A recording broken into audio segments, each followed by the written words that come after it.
Welcome to the Raghuvansh convent school online classes. Dear students, previous class में हमने देखा कि फोर्स क्या होता है। ठीक है, फोर्स मतलब उसको हमने दो तरह से देखा था, एक पुल और दूसरा पुश। हमने फोर्स की डेफिनेशन भी देखी थी कि जब किसी ऑब्जेक्ट को हम पुल करते हैं या पुश करते हैं तो वहां पे क्या होता है, फोर्स लगता है। ठीक है, इसको अब इसका मतलब इसको ऐसे भी दूसरे शब्दों में हम उसको ऐसे बोल सकते हैं कि जब किसी ऑब्जेक्ट की फिजिकल पोजीशन में, ठीक है, चेंज होता है तो वो किसकी वजह से होता है, फोर्स की वजह से होता है। ठीक है, तो अगर हमको किसी ऑब्जेक्ट की फिजिकल पोजीशन को चेंज करना है तो हम क्या करेंगे, उसमें फोर्स लगाएंगे। ठीक है, कुछ टेबल जो आपको मैंने होमवर्क में दिया था, आई होप आप सभी ने किया होगा। ठीक है, तो उसको ग्रुप में पोस्ट करिएगा। ठीक है, तो रेगुलर जो हमारी डेली लाइफ है उसमें हम बहुत सारी जगह पे एग्जांपल देखते हैं फोर्स के। तो force are due an interaction. Suppose a man is standing behind a stationary car in figure 11.2a. Will the car move on this presence? Suppose the man now brings a push of car, figure point 11.2, that is the applies a force on the car on it. समझे? ये व्यक्ति है, पहले जो diagram है उसमें इस picture में क्या हो रहा है कि वो उसके ऊपर पास में खड़ा हुआ है। सेकंड पिक्चर में क्या कर रहा है, वो उसको पुश कर रहा है कि यहाँ पे वो ये जो आदमी है इस कार को पुश कर रहा है। ठीक है, अब पुश कर रहा है तो क्या हो रहा है, कार यहाँ पे क्या है, कार यहाँ पे ऑब्जेक्ट है। ठीक है, तो जब ये पुश कर रहा है तो उस पर फोर्स अप्लाई कर रहा है। जब फोर्स अप्लाई हो रहा है तो जो ऑब्जेक्ट है उसकी जो फिजिकल जो पोजीशन है उसमें चेंज हो रहा है। मतलब ये कि कार एक जगह से दूसरी जगह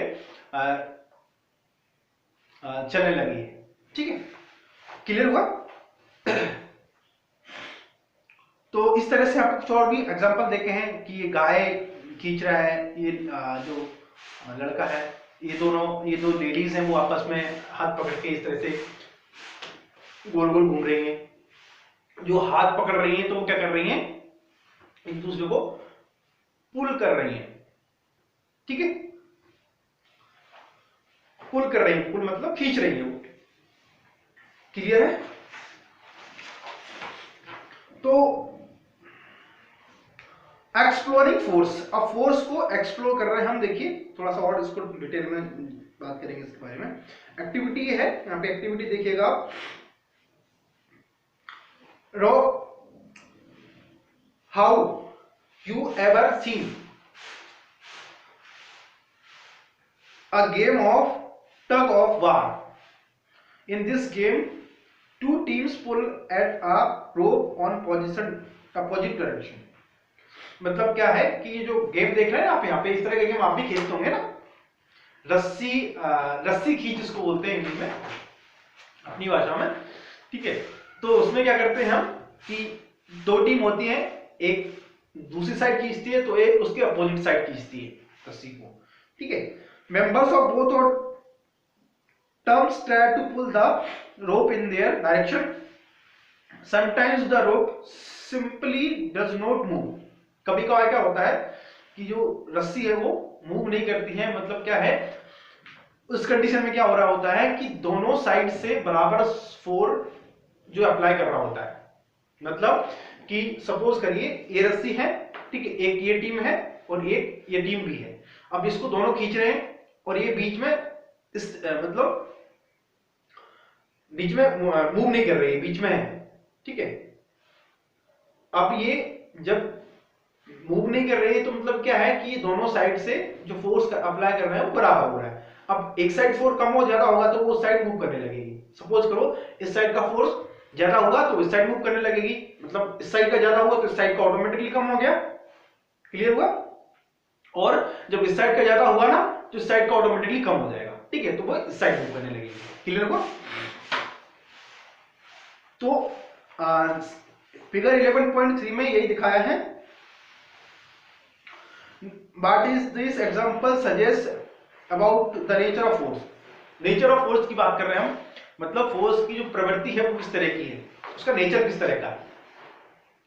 force apply on the object in the same direction at to the one another.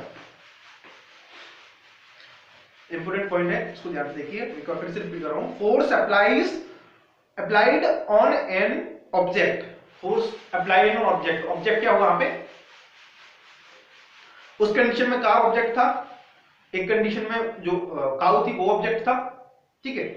अभी हम इस कंडीशन में ऑब्जेक्ट क्या हुआ, जो रस्सी है वो ऑब्जेक्ट हुआ, उसी पे तो हम अप्लाई कर रहे हैं force. In one same direction at to one another. Now recall that happened when you and your friend push the heavy box on the same direction in activity 11.2। 11.2 की एक्टिविटी है उसको थोड़ा सा आप देखिएगा, एक्टिविटी आपको करनी है, ठीक है।